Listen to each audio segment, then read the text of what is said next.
This is Optimal Living Daily, episode 1476. Your life is always just beginning, by Cain of Raptitude.com, and I'm Justin Malik.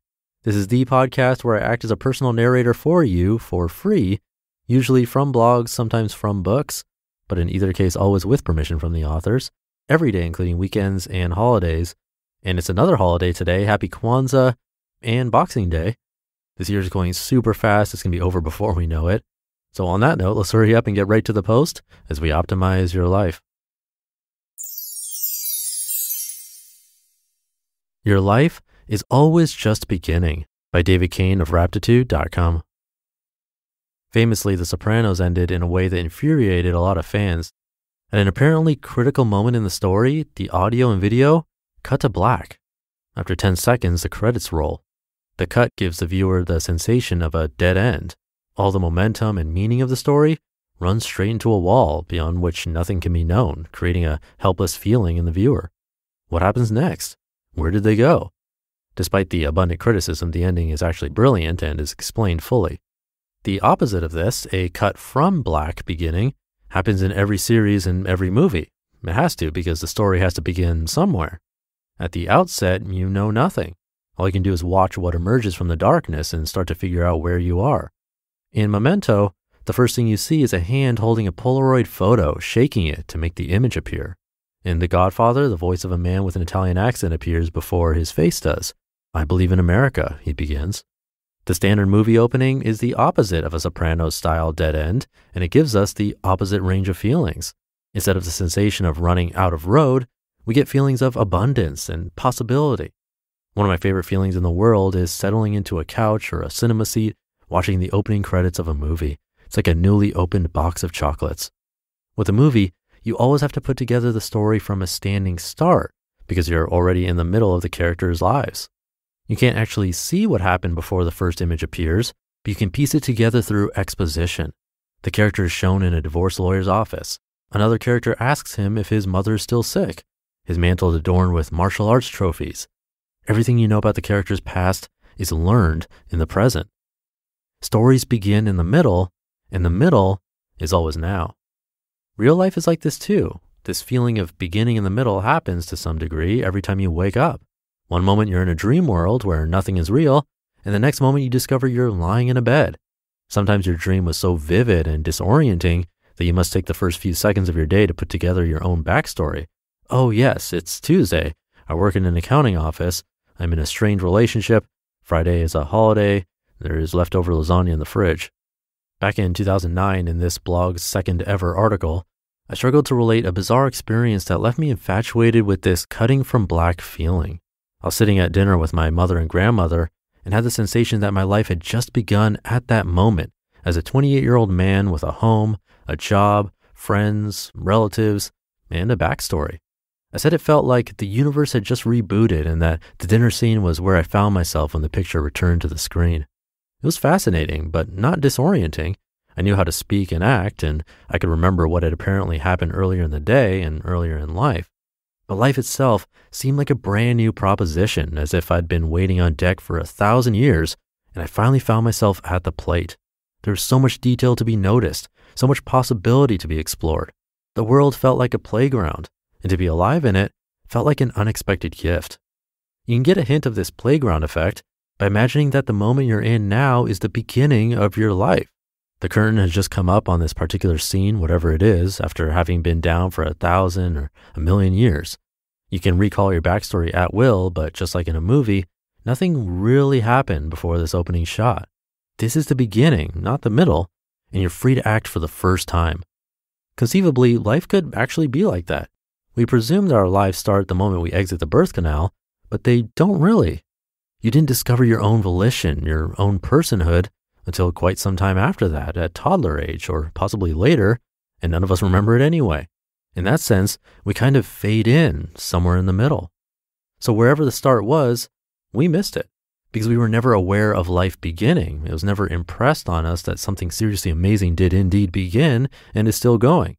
It's possible you never quite realized you're alive, or at least how alive you are, in terms of how different being alive is from not being alive. It's like being born with the most ridiculous entitlement complex possible and being totally oblivious to it. Snapping out of that kind of fugue, like I did involuntarily that time at the dinner table, could be considered the beginning of your life. In his books and speeches, Douglas Harding emphasized the point that we might live and die without ever noticing the basic yet unbelievable fact that we are occurring.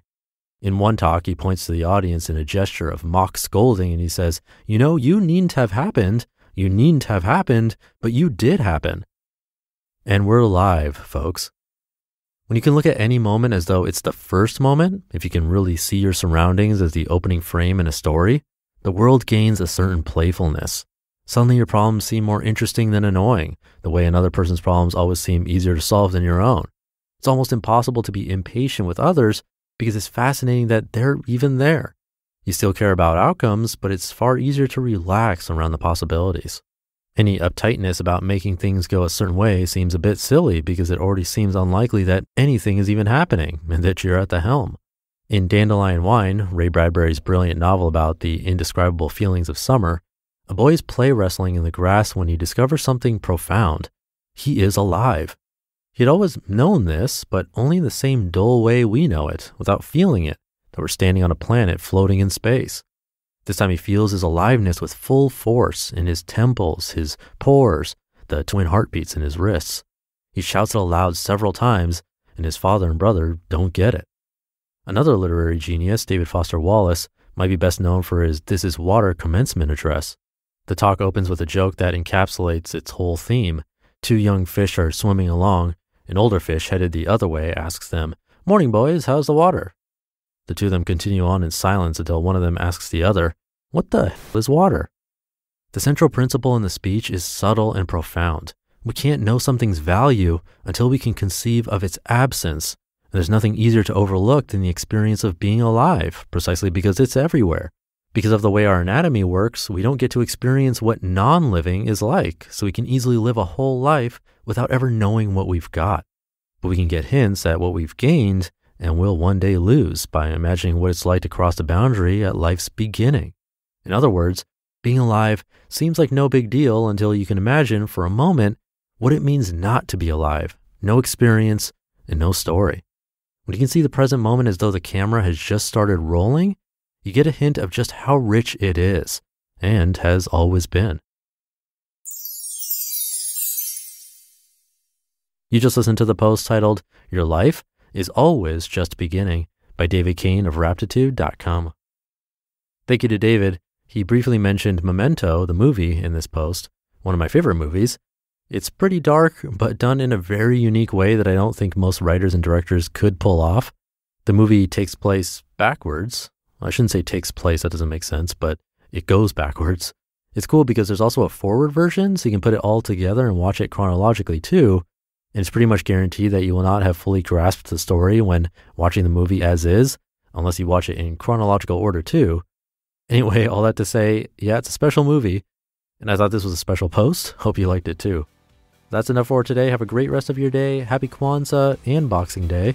And I'll see you tomorrow as usual, where your optimal life awaits. Hey, this is Dan from the Optimal Finance Daily podcast, which is a lot like this show, except more focused on personal finance. Justin handpicks the best posts he can find from blogs and authors like Ramit Sethi, Mr. Money Mustache, and more, and I read them to you 5 days a week. So if you enjoy this podcast, come on over and subscribe to Optimal Finance Daily too. And together, we'll optimize your financial life. You've been listening to Optimal Living Daily. Be sure to hit the subscribe button to stay up to date on each new episode and head to oldpodcast.com. That's OLDpodcast.com for a free gift as well as more actionable tips and resources to help you maximize your potential. Thanks for joining us, and remember, your optimal life awaits.